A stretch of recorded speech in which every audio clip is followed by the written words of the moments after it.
Okay, so boom, so this what happened. So in 1863, the president, big man, honest Abe, he was like, you know what, for my New Year's resolution, we not funking with the Confederate no more.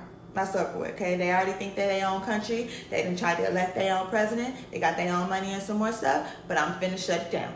Okay, all of it. So peep game. I'm finna get this feather and put it in this ink, and I'm gonna write a letter, and I'm telling y'all it's over with. I'm shutting y'all operation down, and they gonna either have to get with it or they gonna get lost. And so this was when he signed the Emancipation Proclamation, which basically said, ain't no more slavery. Okay, slavery over with, is dead. Okay, we done basically run the war, so it's over with. Y'all lost. It is what it is. But of course, the Confederates being who they was like, huh? Okay, because they didn't want to listen.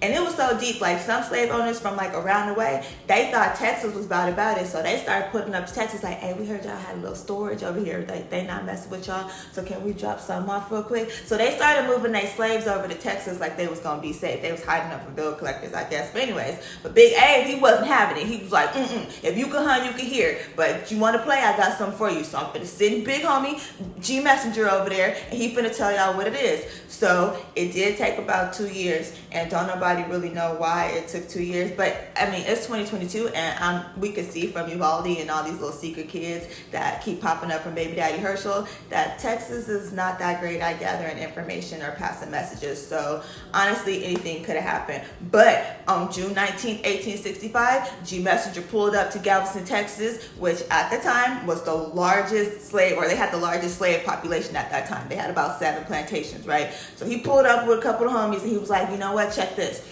I know y'all got that message from Big Abe a couple years ago, but since y'all want to play like y'all couldn't hear, I got you. This the game. First of all, this whole slavery thing, picking cotton, tobacco, taking care of white folks' kids for free and stuff, that's over with, all right? Quite frankly, it's been over with for about 2.5 years now. Hey, don't shoot the messenger. I'm just here, so this is what it is. And check this. I know y'all don't really have nowhere else to go. So check this. If you want to stay, that's on you. But employers, these folks right here, they are not employees. So if you want them to stay, you want them to work, you're going to have to pay. And how y'all negotiate the payment plan and all that, that's not in this letter that Abe gave me, but y'all could figure it out. Now, some of the Kim folks, they was like, no, we cool. They did that like backside of hill, okay? They was running faster than Usain and Sha'Carri in a 200-meter Olympic race. They didn't know where they was going, but they wasn't finna stay there. They was up out of there. And I'm gonna be honest, some of the Kim folks didn't make it. Okay, you gotta remember, slavery was like a DV situation. On some, if I can't have you, nobody can. So somebody messed it was like, and so may they rest in peace. But G Messenger wasn't done, because he was like, check this, y'all free, but y'all not free. Okay, you can't just do what you want. Right now, we know these folks done had y'all messed up for about 300-400 years, and we don't really have mental health services. So we're gonna have to keep an eye on y'all, because we don't want y'all out here plotting and getting revenge and planning on run up fades on nobody or nothing like that, because them folks ain't ready for it. So with that being said, like I said, if you want to stay here and you want to work, you're gonna get paid. Period. But please don't let us find you kicking it at like military bases or just chilling, enjoying your free time or nothing like that, because we're not gonna know what to think about that, and it's gonna be trouble.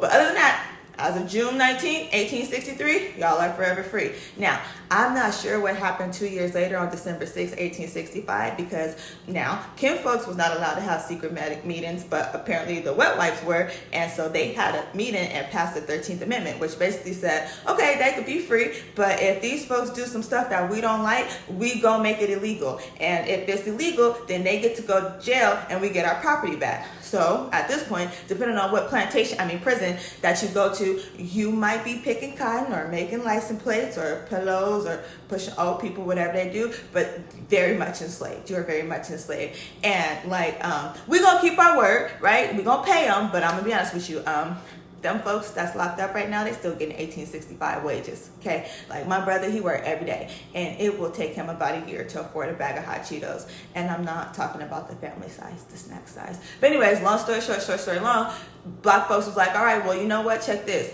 July 4th, that's y'all day, okay? That's when y'all was free from Great Britain or whatever the case may be. But Juneteenth, that's Freedom Day for us, okay? So on that day, that's when Kim folks started putting on their swap meat fineness, you feel me? They was drinking their little strawberry drink, and they ate their red velvet cake to represent the blood that was shared during slavery.